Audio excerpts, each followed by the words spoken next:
I think there's a lot of preconceptions about the North that when you watch Derry Girls, you sort of go, oh my gosh, as usual with anything, we have fear of the other. And all that humanity shows us is that there's a shared experience. For those of you who've just joined us, Derry Girls, which is literally, I think, like the best bit of television that has come on in recent history, is about 5 high schoolers navigating life amidst the backdrop of the Troubles. And it just had its season finale this week to such critical acclaim. I mean, it's just been incredible. And their story is steeped in humour and warmth and these amazing characters. But of course, beyond the gang, I mean, the most loved character is Sister Michael, played by Siobhán. She's the very strict principal of Our Lady Immaculate College. Now, let's have a wee listen to some of her most iconic moments. There, some very beautiful words. Unfortunately, that's all they are. Sentiments and words. What you've just witnessed is a piece of fiction. The reality, I'm sorry to say, is much harsher, far more brutal. So let me take this opportunity to advise all our new girls to keep their guard up. Watch their back. Oh, speaking of pupils who need to watch their back, I'd like to introduce James McGuire. Show yourself, please, James. James will be the first ever boy to study here at Our Lady Immaculate College. He was due to start at Christian Brother Boys, but there were serious concerns for his safety because, well, unfortunately, James happens to be English. Now, that was the brilliant Siobhán McSweeney playing Sister Michael. Siobhán, I mean, so many emotions about the finale. Spoiler, if anyone hasn't listened to it, we'll try to give not too many spoilers away. I mean, there's not that many spoilers because we all know that the Good Friday Agreement happened. That's not a huge spoiler. Siobhán, what was it like saying goodbye to Sister Michael? It's interesting that you say that there's no spoilers, because I think a lot of people are like, what? There was a Good Friday Agreement? Did not know that. How was it finishing? I'll tell you, it was, I mean, the whole... You've caught me on a weird week. It's an incredibly emotional week. It's very hard to say goodbye to that mad woman, and goodbye to the show in general, because it's been 5 years of a really intense, beautiful, but strange experience that as an actor you dream of, but you don't necessarily ever get. And what an emotional punch in that final episode as well. It's what Derry Girls does so well. It's the light with the shade. And I found myself crying at them just voting in a ballot box. Oh, what do you mean just? I mean, that was, it was perfectly dramaturgically pitched. And also as a documentary, it's something that one should weep over anyway. Like I speak to you as a participant in the show, but I also speak to you as a fan. So I thought that the finale and the way that it was ended up, I'm in awe of the great big puppet masters above me that do this. So the finale was extraordinary. The experience was extraordinary dramaturgically, I think. And I want to come back to the politics in a moment, but just... I mean, Sister Michael is such an extraordinary character. She's so brilliant. She's also so mad, and she's so brilliantly odd. Like, I love it when she sort of rocks up to that place where she sent the kids off to sort of do some house clearing for her deceased aunt.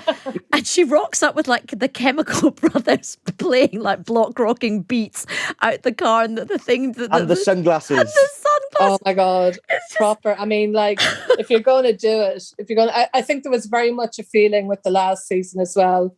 Like, let's do it. Let's actually. It's a great comfort to know that your audience is behind you. And I think that we all felt that we could slightly lean into our greatest dreams. And I know we have the best people around us. We had the best, cinematographers, art directors, costume designers in general. Everybody wanted to slightly do their thing. So when you see you see a car, you go DeLorean, because, if people don't know, the DeLorean was made in Northern Ireland, and before it wasn't made in Northern Ireland. And of course, I mean, let's face it, Sister Michael, what you're going to wear, what you're going to be in. It's hardly a Toyota Corolla. Other models are available.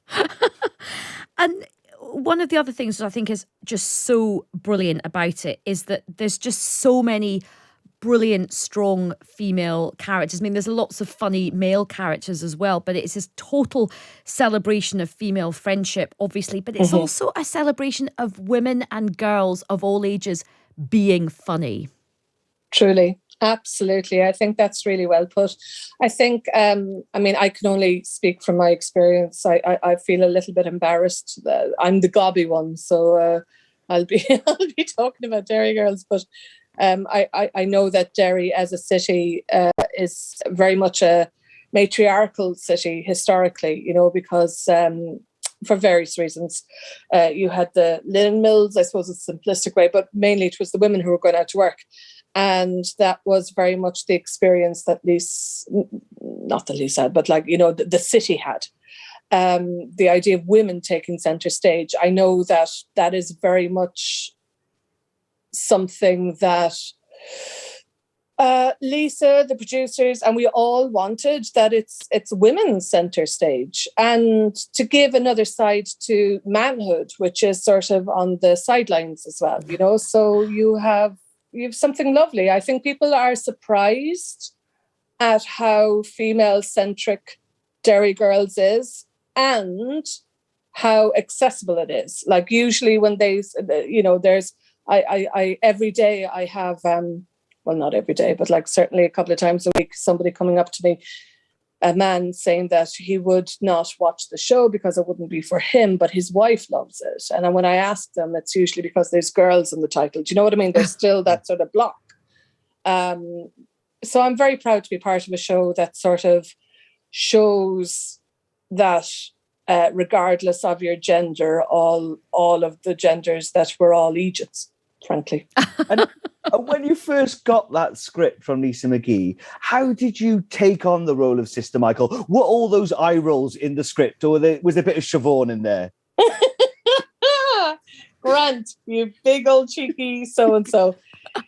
You see, the thing is, Grant knows full well that it's very much my eye rolls. I'll tell you this, and I'll tell you no more. I am a brilliant actor, but playing Sister Michael wasn't the most difficult job I had. Oh God. I mean, the faces that you pull, Siobhán, are just, what I love is every scene when you make your first entrance into the show, it is just your face that comes on first, pulling some amazing face. Well, you got to earn your money. And Siobhán, we've had a couple of listeners, someone's just messaged, basically all the messages are saying the same. They're saying Sister Michael is the best character by far. Absolutely love her. That's so lovely. So honestly, you're so loved. You're so loved. But I just want to focus a bit on the broader backdrop and the politics of the situation. It does feel, and I don't know if this was by design or by accident, the timing of the finale dropping, particularly with everything happening in politics and the Northern Ireland protocol. I mean, so many people were tweeting saying that they felt that they had learned more about the Good Friday Agreement and Northern Ireland politics in the last 5 minutes of Derry Girls than they had their whole lifetime. I mean, it is extraordinary, isn't it? It is extraordinary. It is extraordinary. I think it's, I think there's two sort of points there. First of all, that is what television does. That's what good art does. That is what popular culture does. It brings something that we think is far away, i.e. politics, legislation, war, difference, etc. Something that we cannot figure out in our day-to-day lives. It brings us into our living room. And the fact that it was done by Channel 4, so it wasn't, people didn't search it out. It was on Channel 4. So if you have a telly, it was on. I think it makes me proud to be an actor and to be before Derry Girls, I was primarily a theatre actor. Now I believe fierce strongly in the power of television and terrestrial television. Secondly, I suppose the point also that I've made before is sort of that it speaks to a lack of knowledge that isn't an individual's fault, it's a systemic fault. And you have a system that categorically works in not educating individuals. And unfortunately, I mean, I've been living in the UK on and off for 20 years now. And I love my life here. I have a brilliant life here. And I have the best people in my life. And the level of ignorance around Ireland in general and Northern Ireland specifically upsets me. Because that ignorance, it's not that it's looking for, well, you should know. I mean, usually I get people going, well, I don't know anything about Lithuania. Yeah, it's not Lithuania, lads. It is part of the United Kingdom. And there is a neglect going on. And a neglect that goes on festers, and it festers within individuals. And then the individuals become systemic.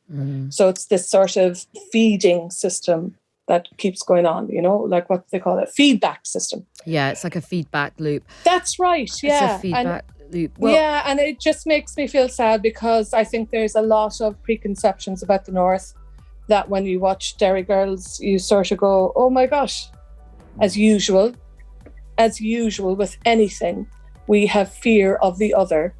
And all that humanity shows us is that there's a shared experience amongst it all. Does that make sense? I feel like I'm rambling. No, it does. No, it does. Your TED Talk was amazing, Siobhán. We loved it. Well, listen, Siobhán, it's been such a joy having you all. We love you. We love you. We love you. I love you. And I really am grateful for this opportunity. Thank you very much. Well, thank you to Grant. Thanks to my production team. Next up, it's Past Imperfect with Rachel Sylvester and Alice Thompson. Across